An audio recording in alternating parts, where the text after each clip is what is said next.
Nah ini saya ngikutin, nah apa sih problem Indonesia, problem Jawa Barat hari ini adalah dosa pada alam, sudah titik. Udah.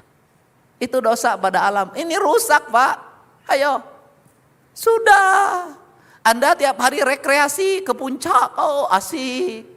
Di puncak, ya puncak itu tempatnya ente, tempatnya pohon, diganti jadi pila.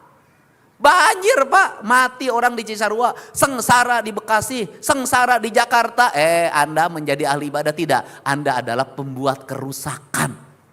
Jadi saya ngajak pada gereja, pada masjid semuanya, mari kita bersama-sama hari ini dan ke depan taubat. Taubat kita adalah taubat ekologi, taubat pada yang kita telah menista ciptaan Tuhan yang kita tidak mengerjakan sebagaimana fitrah penciptaannya. Kenapa? Hidup pengen harmoni, hidup pengen damai.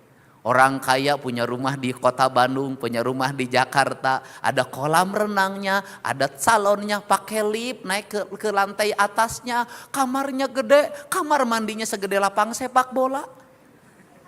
Ya kan, ruang TV-nya ada, ruang keluarganya ada, rumahnya nggak pernah diisi. Kalau Jumat dan Sabtu pergi ke gunung.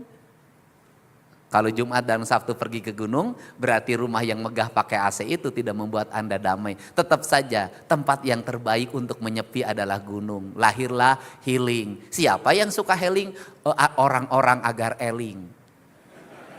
Healing itu orang-orang agar eling. Karena apa? Karena orang-orang yang eling hidupnya senantiasa tenang, tentram dan damai. Karena dia eling pada tiga, eling ka Gusti, eling ka diri, jeung eling ka sasama hirup. Sing areling urang kabeh teh.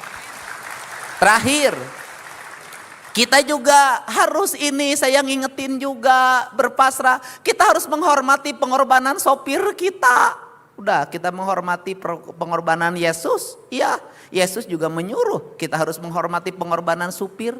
Supir Anda bersama istri muda, sopirnya nungguin 2 jam. Dia istrinya ditinggalin, bener gak? Suaminya lagi nakal-nakal di Bandung dugem, dak laki-lakinya. Sopirnya nungguin di luar, dia sudah gak ketemu istrinya beberapa bulan. Pulang mabuk. Dari dugem, sopirnya nungguin harus jaga rahasia ke istrinya. Dia ngorbanin anak-anaknya untuk nganter anak-anak kita, dimanjain masuk sekolah, dianterin. Kita mengorbankan kehidupan pembantu kita, ngurus anak kita jadi baby sister, tapi dia lupa mengurus anaknya sendiri. Demi uang, demi kehidupan.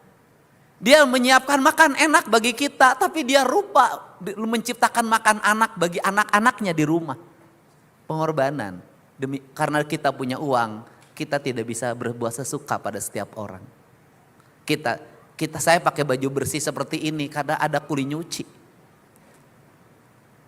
Saya bisa bersih rapi karena ada tukang cukur. Saya di rumah ke rumah bisa bersih karena ada tukang sapu. Saya bisa tidur nyenyak karena ada yang jaga di rumahnya, ada security. Mereka ketika kita tidur lelap, security nungguin kita, keamanan kita, menjaga kehidupan kita. Dia tidak boleh sedikit pun matanya kemudian salah dalam melihat. Agar apa? Agar tuannya selamat. Tapi dia mengorbankan dirinya demi tuannya. Berapa gajinya? 3 juta, 4 juta. Dia mempertaruhkan jiwanya hanya untuk 4 juta rupiah. Terus kita membayarnya juga telat. Kasih THR juga lambat. Pikirin kesejahteraan juga tidak pernah kita pikirkan. Kita sibuk aja numpuk duit di rekening. Buat apa? Tuhan Yesus tidak ngajarin itu pada umatnya. Dia mengorbankan jiwanya, ada ngemarin duit buat sembantu aja susah. Ke gereja harus ada makna bagi rumah. Saya yakin jamaah di sini adalah jamaah yang baik-baik terhadap para pembantunya, para asisten pembantunya, security-nya, pada siapapun. Nah, kalau seluruh jamaah dimanapun sudah ngajarin ini, sudah deh. Jawa Barat gemah ripah, repeh rapi, subur makmur. Udah hidup ini damai, tenang, tentram, udah. Wajahnya tenang kayak wajah saya walaupun hidup tanpa istri, bahagia. Kenapa? Karena saya menemukan jutaan istri dalam setiap waktu yang memeluk saya, mencium saya dengan penuh dengan cinta. Anak emak, itu nih hungkul aing mah. Jadi itu sajalah ya, saya tidak pernah ragu dan tidak pernah merasa takut bertemu dengan orang yang berbeda keyakinan. Gitu loh. Tapi saya akan selalu menghindari bertemu dengan siapa? Orang-orang pelit dan orang-orang serakah. Saya nggak mau ketemu sama mereka. Takut ini negatifnya pindah sama saya. Tapi kalau sama orang-orang baik seperti ini, mudah-mudahan baiknya menangisnya bukan hanya ketika beribadah, tapi menangisnya juga di rumah dimanapun senantiasa menangis demi kemanusiaan. Karena Nabi Isa alaihissalam akan menyukai seluruh jamaahnya yang mau berkorban seperti pengorbanan yang dia lakukan. Aduh.